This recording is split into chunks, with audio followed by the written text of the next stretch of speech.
Good afternoon, everybody. Welcome to Wayfind Marketing Live, where we know that marketing your business and marketing your nonprofits can feel overwhelming, can feel challenging. So we have made it our goal and our mission through this live stream and podcast and other resources to make it easier, to simplify your marketing so you can grow. And in these times, maybe it's about survival. So I'm Steve Phipps. I'm the founder and president of Wayfind Marketing. And my co-host today is, as usual, AnnieLaurie Walters. Hey, AnnieLaurie. Good afternoon, Steve. How are you doing this beautiful spring day? I'm good. It's finally here in Memphis. It's actually starting to feel like summer. Yeah. So for those that have never been to Memphis, Memphis tends to get muggy and hot and humid, and thankfully we've had a really nice spring. Yeah. But it is now starting to feel like Memphis summer, but that's okay. Well, today we're going to be talking about how to get your customers and your prospects to commit. Mm-hmm. That's right. Thinking about commitment. I always think about dating. I mean, so many people are just like, girls, why won't he hurry up and commit already? They talk about commitment. I hear about, I think about dating in my mind. And, if you think about it, it's kind of a good analogy, right? Like dating and getting your customers to commit. There are certain stages of these relationships that we go through when we're dating that if you rush it, then it could crash and burn. Or if you don't ever actually make asks, you're going to be eaten alone. So there are some parallels here that we might be able to find to apply to marketing. And I don't know. What do you think? I agree 100%. There are a lot of parallels between dating and marketing, and because it all involves commitment. And I've got some stories from college and dating where, just stories where I didn't know how to ask. And really that carries through for a lot of businesses, a lot of nonprofits. Mm-hmm. And as you mentioned just a minute ago, there are stages of relationship. And we've been talking about this for the last couple of weeks. And 2 weeks ago, we talked about the first step is creating that awareness. It's building that, it's curiosity. Mm-hmm. And we want to help people understand who we are, what we do. Well, the next stage from there is enlightenment. That's where we build trust and credibility. And then the third stage, which we're talking about today, is commitment. And that's where people make a decision to do something. And the thing that's important for us to understand is that when we're asking a prospect, when we're asking a customer to do something, to take a step, that's when they're going to put themselves at risk. Mm-hmm. And we are all by nature, we are risk averse. Mm-hmm. And so if we skip past the first couple of steps, then we're going to experience no a lot more often. And so to give this an example of how this compares to dating, mm-hmm. Really the first commitment in dating is when somebody asks another person on a first date, hey, will you go on a date with me? Well, there's risk, but it's not as much commitment as somebody who's proposing. Right. And so I'm sure everybody knows an exception to this. But in general, if somebody on a first date asks the person they're with to marry them, 99% of the people are going to freak out. They're going to say no, and that's the end of it. Yeah. And it's because they've asked for commitment too soon. Same thing happens when we approach our customers. If we ask them to commit, if we ask them to buy, and they're not ready, we haven't gone through the stages, then they're going to say no, because timing is tremendously important here. And not only that, people are like, I feel like it's like a cultural thing People seem so much, they're just less likely to want to feel tied down or committed these days, even than when we were in college 20 years ago. There seems Yeah. to be this resistance to getting locked down or locked in. So, I think that kind of trickles into everything, even if it's just like, yeah, I'm going to buy your online course. I mean, people are unwilling to jump in and make that commitment. There's a fear there. And I don't, it's interesting. It'd be interesting to research the psychology behind where all that's coming from.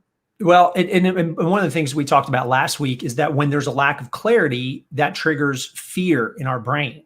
If there's Right. confusion, and that's why it's absolutely essential to understand the commitments. And as we guide someone through the process, as we build awareness through curiosity, as we help build trust in enlightenment, and then eventually when we want to ask them to commit, we need to recognize that there are a couple of different levels of commitment.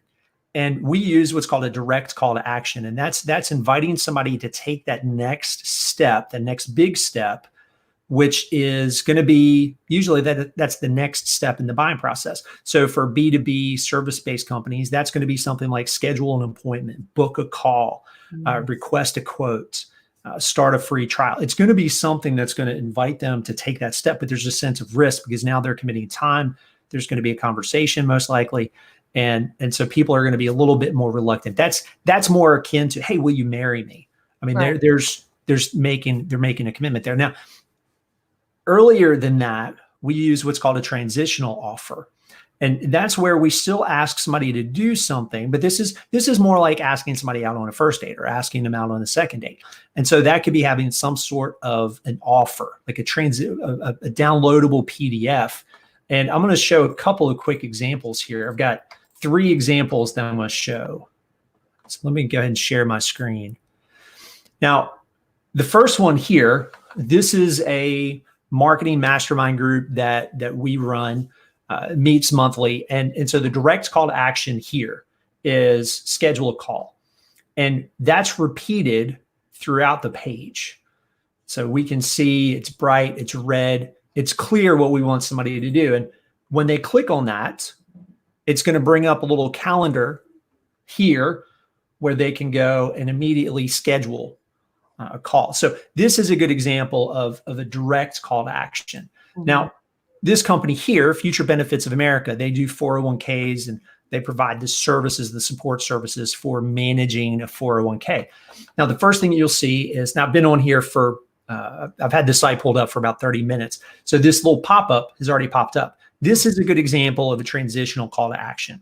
Mm-hmm. And this is really important because this gives people who aren't ready to schedule a call or book an appointment, it gives them an option to do something. You're providing something valuable that can help them. So again, this could overlap in some ways with the enlightenment phase, right, but it's still a commitment. And because we're asking them for an email address. And if you think about it, most people I know have a dummy email address that they only use for things when they sign up for things. So people are going to be reluctant. There needs to be something of value that they consider worthwhile. And so here there's this guide that talks about different types of, one particular type of 401k plan in particular. Now here you can see schedule a call. So here we have both, and you want to include both on a website. You want to include both on a homepage. And so down here, we have the call to action again for that transitional offer. Mm-hmm. And I'll show one more. And so this is an orthodontist. And here at the very top, we have a little drop down. Hey, schedule a free consultation. Get your questions answered. As you scroll through, you can see that call to action again multiple times. We've got our testimonial. So again, we're looking to build trust and credibility. And then down here, we have an option to download an infographic. Mm-hmm. And so clicking on that will then take a person to a landing page where they can download and get information. And of course, that's going to drop them into an email nurture campaign where we can continue to build trust. So think about it this way. Asking somebody out on a first date, great. You go out, you connect, you start to learn more about the other person. Asking somebody to download something like that, that's like a first date. And so what happens is they then start getting emails, which starts sharing information that's useful, helpful, informative. It builds trust and brings them back to schedule a call, schedule a consultation to that next level of commitment. I appreciated how you mentioned the overlap between this stage and the enlightenment stage, particularly with the transitional offer. And, I see a lot of websites that don't have a transitional offer. And I just think like this should be standard operating procedure as it pertains to your marketing. Like you need to have that transitional offer, or else you're not building a bridge between enlightenment and commitment. It's really a missed opportunity, and it's not that difficult to accomplish. It's really important, and people should have it. Yeah. Absolutely. And having that's part of a sales funnel, an online sales funnel, which these days is absolutely critical, because if you can capture somebody's email address, then there's a much better chance that you're going to be able to keep communicating with them beyond them just being on your website. So what are some reasons why customers aren't committing, or people, what leaves someone stuck in that enlightenment stage, or, why do they abandon it altogether? What's keeping people from taking the next step? Two things here. One is people ask too soon. And if a website doesn't have the information that's building trust, answering those basic fundamental questions, then that means that can lead to asking somebody to take that next step too soon. So if I go to a website and all that's there is some really vague kind of information about what this business does, and then you ask me to take the next step, you want me to schedule an appointment, but you've not given me information that tells me what you do. You've not given me information that helps build trust and credibility. You haven't shared testimonials or any of those kinds of things. So you're skipping the first two stages and just going straight to commitment. So that would be one. Another is just people not asking. Actually, I'm going to give you three things. So one would be asking too soon. Number two is not asking at all. If you go to a website and there's no call to action, there's no clarity about what comes next. And you might be thinking, well, I have a contact form, and a contact form is okay. People will fill it out. But if you give that clarity of what the next step is, then you're asking, and you repeat it like the examples we looked at a few minutes ago, repeat it through your website. And then the third is people ask sort of in this vague hinting kind of way. It would be like in dating, going up to somebody. It would be me when I was single. Going up to somebody, be like, you know what? I like coffee. Do you like drinking coffee? I really enjoy getting coffee with people. What does that mean? Right. There's no clarity there. There's no, and so a lot of times what happens is call to actions are vague. Get in touch, or get started. Now, again, those can have, depending on context, maybe it does make sense. But if I click get started, what does that mean? What am I starting? Right. If that's going to a form to schedule an appointment, tell me that you're taking me somewhere to schedule an appointment. So those are things that can keep people from taking that next step. So what should businesses do to ask for a sale without scaring off someone? And, I know you mentioned not asking too soon, but you like you said, you got to eventually ask. Yeah. So how can you ask without coming on too strong? Well, one of the things that we always encourage people to do is use story. Use the structure of story. There's a natural framework.